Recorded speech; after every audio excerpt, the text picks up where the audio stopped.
आणि पिंपरी चिंचवड दोन्ही ठिकाणच्या नागरिकांचे मी मनापासून आभार मानतो की त्यांनी भारतीय जनता पक्षावर प्रचंड मोठा विश्वास ठेवला आणि ज्याला खऱ्या अर्थानं लँडस्लाइड विक्ट्री म्हणतात अशा पद्धतीनं एक प्रचंड मोठा विजय हा आम्हाला दिलेला आहे।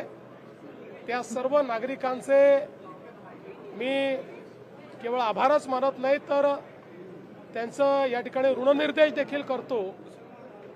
ज्या प्रकारचा विजय पुणे आणि पिंपरी चिंचवडने दिलेला आहे त्या विजयाचा आनंद तर आहेच, पण त्याहीपेक्षा आता जबाबदारीचं भान होत आहे, कारण इतका मोठा विजय हा एक प्रकारे जनतेने दाखवलेला विश्वास आहे।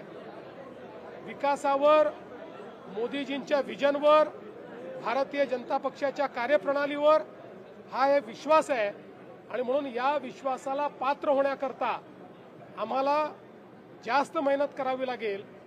महापौर बनल्याच्या दुसऱ्या दिवशीपासनं जो काही आम्ही विजन मांडलेलं आहे ते विजन प्रत्यक्षात उतरवण्याकरता मी त्या ठिकाणी मैदानात उतरणार आहे।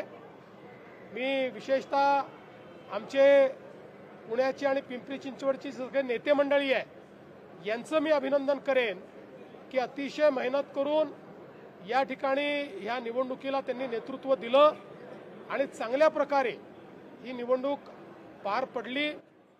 बऱ्याच प्रकारचे आराखडे विविध लोकांचे पुणे आणि पिंपरी चिंचवडच्या संदर्भात होते, निकालाच्या संदर्भातही वेगवेगळ्या पद्धतीच्या चर्चा होत्या। त्या सगळ्या चर्चांना केवळ विरामच नाही तर त्या चर्चांच्या विपरीत कोणीही अपेक्षित केलं नव्हतं त्याहीपेक्षा जास्त यश हे या ठिकाणी मिळालेलं आहे। म्हणून आमच्या नेत्यांचं, आमच्या कार्यकर्त्यांचं देखील मनापासून मी अभिनंदन करतो।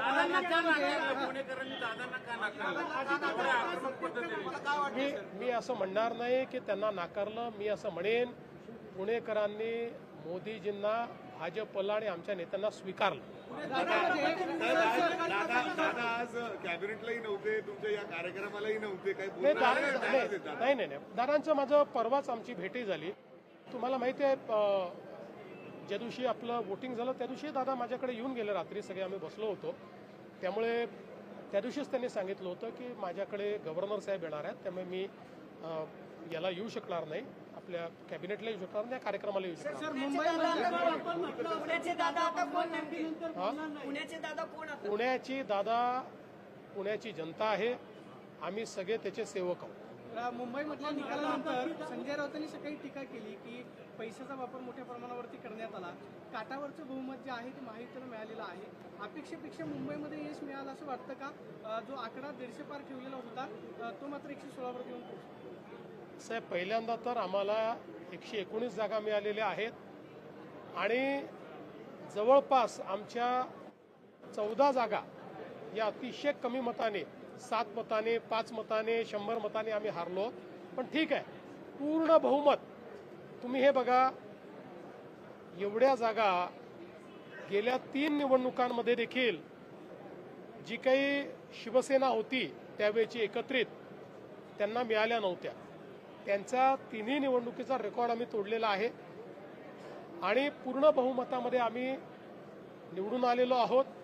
त्यामुळे आता कोण काय म्हणतं, काय असतं की गिरा तो क्या हुआ, टांग तो ऊपर थी, असे म्हणणारे खूप लोक असतात, त्याच्यावर फार काही बोलायचं नसतं। देवाच्या मनात असेल तर उद्धव ठाकरे म्हटले की आमचा महापौर होईल मुंबईमध्ये। देवाच्या म्हणजे माझ्या की मला देवा म्हणतात म्हणून की वरच्या देवाच्या? वरच्या देवानेच ठरवलं आहे की महायुतीचा महापौर करायचा आहे, तुम्ही आमचा सोडू। शिवसेनेचे काही नेते म्हणतायत त्यांनी तुम्हाला शुभेच्छा दिल्यात का? उद्धव ठाकरे साहेबांशी नाही, माझं काही बोलणं झालं नाही, अद्याप तरी शुभेच्छा आल्या नाहीत। शिवसेनेच्या काही नगरसेवकांचं म्हणणं आहे की 2.5 वर्ष महापौर पद जे आहे ते वाटलं जावं का? आता मुंबईमधलं महापौर जे आहे ते 2.5 वर्ष भाजप आणि शिवसेनेनं वाटून जावं असं काही नगर आम्ही बसून ठरवू ना। बघा, आता याच्यामध्ये महापौर कोण, महापौर कधी, महापौर किती वर्ष वगैरे सगळ्या गोष्टी शिंदे साहेब आणि मी आणि आमची दोन्हीकडची नेते मंडळी आम्ही बसून ठरवू। काही त्यात वाद येणार नाही। छान पद्धतीनं दोन्ही पक्ष आम्ही मुंबई चालवून दाखवू. शिवसेनेला म्हणावं तसं यश मिळालं नाही त्यामुळे भाजपची अडचण झाली. शिवसेनेला म्हणावं तसं यश मिळालं नाही म्हणून भाजपची अडचण झाली का? मी असं म्हणणार नाही. त्यांच्याही काही जागा खूप कमी मताने गेलेल्या आहेत. शेवटी या सगळ्या निवडणुकीमध्ये मुंबईमध्ये पहिल्यांदाच तेही अशा पद्धतीनं निवडणूक लढत होते. त्या मनाने त्यांना यश चांगलं आलं. अपेक्षा यापेक्षा जास्त होती, पण ती काही थोड्या मतांनी त्या जागा गेलेल्या दिसतात. दादा मुरली अण्णांना आणि महेशदादांना ज्या पद्धतीने टार्गेट करत होते सांगितलं का तुम्हाला? अजून सुद्धा दादा कसं त्यांना आहे, बोलताना आमचे हे दोन्ही नेते एवढे सक्षम आहेत की त्यांना कोणाकडे तक्रार करायची गरज नाही आहे. ते स्वतःच पुरून उरतात आणि ते त्यांनी दाखवून दिले. सर, कांग्रेस के कई जगहों पे खाते भी नहीं खुले हैं और राष्ट्रीय पार्टी कही जाती है, लेकिन उनके जिस तरह हालात हुए हैं महाराष्ट्र में, खासकर निकाय चुनाव में, उसको कि मैं आपको साफ शब्दों में कहता हूं कि महाराष्ट्र ने इस बार तय कर दिया था कि जो मोदी जी के साथ हम उनके साथ. इसलिए आप देखिए बीजेपी नंबर 1 पार्टी बनी और हमारे साथ जहां हमारे अलायंस पार्टनर थे उनको भी लोगों ने मतदान किया.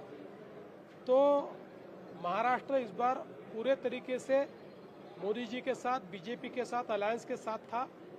और कांग्रेस पार्टी हो चाहे कोई और पार्टी हो, इनको एक प्रकार से महाराष्ट्र की जनता ने बड़ी शिकस्त दी है.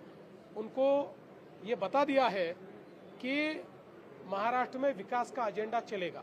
मुंबईमध्ये मनसेच्या कारण तुम्ही निवडून येणारे लोक फोडून तुमच्या पक्षात येतात, समोर निवडणूक लढवतात, विरोधाचे मतविभाजन होतं. आणि कार्यकर्ता ह्या काळात जिवंत राहील का? कारण की तुम्ही जे राजकारण केलेलं आहे फोडाफोडीचं असं बघितलं जाते. कारण की 20 नगरसेवक तुम्ही इकडे घेतल्यामुळं कार्यकर्त्यांना तीव्र भावना आहे सर. असं आहे, एकूण जर तुम्ही बघितलं तर आम्ही ज्या लोकांना आमच्या पक्षात घेतलं यांची संख्या 10% जास्त नाही. 90% कार्यकर्त्यांना जागा मिळालेल्या आहेत. आणि विशेषतः पुण्यामध्ये काही जे प्रयोग केले ते फार यशस्वी झाले आहेत.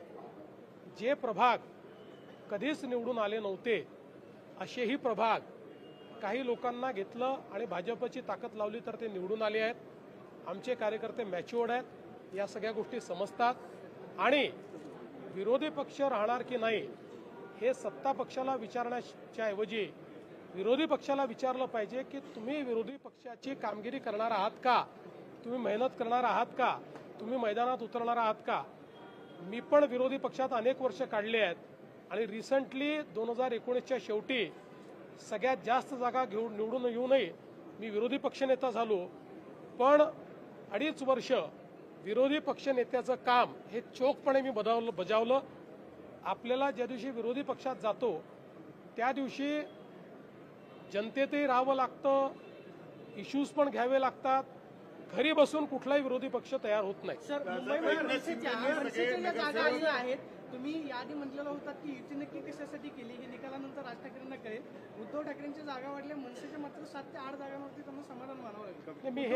मी हे आधीच सांगितलं होतं, कारण मला राजकीय दृष्ट्या दिसत होतं की या युतीमध्ये सगळ्यात मोठं त्या ठिकाणी ज्याला म्हणतो आपण द बिगेस्ट लुझर ज्याला म्हणेन म्हणजे इलेक्शनचं हे मनसे राहील.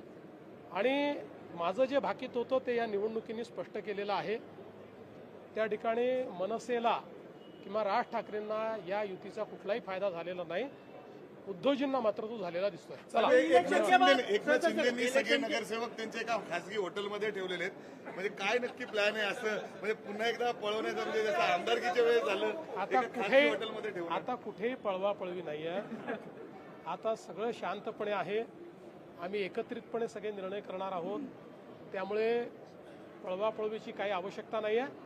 एखाद वेळेस त्यांनी सगळ्या लोकांना एकत्रित, जसं आम्ही बोलवलं आता इथे मी आलो तर नाही, राहायला वगैरे कोणी जात नाही. काय काळजी करू. अजित पवार ने भी शरद पवार की भेट घेतली, क्या सांगाल? चांगला आहे, आनंद आहे.